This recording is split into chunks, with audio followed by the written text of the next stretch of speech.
Hello everyone, it's another cake vlog. Yung cake natin ngayon is si Captain America. Ayan, paborito ng mga bata to, mga boys.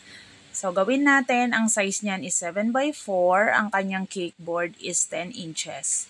10 inches talaga yung ginagamit kong cake board para sa mga cake natin na 7 inches. Tapos yan, first coating na siya, second coating natin ng white para hindi masyadong marami yung kanyang color na dark color na ilalagay natin na may food color.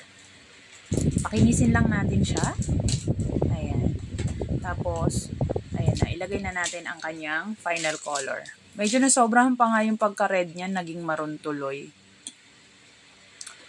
Tapos, light blue, white. Ayan ang kanyang color. Si Captain America. Nung una, dapat si Spider-Man. Tapos, nag-change na lang sila. Si ano na lang daw, si Captain America. Tapos, may line lang siya sa gilid na ganyan. Lagyan lang natin yung mga gap.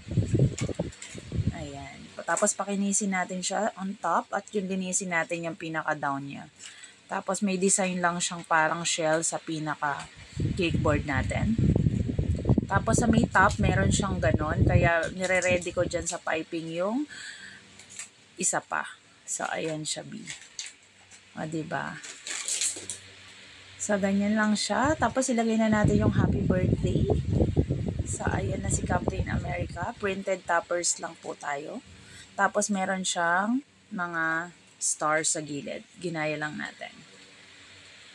Ganyan sined ni ma'am. Tapos, yung pangalan niya, nilagay ko na lang sa cake board.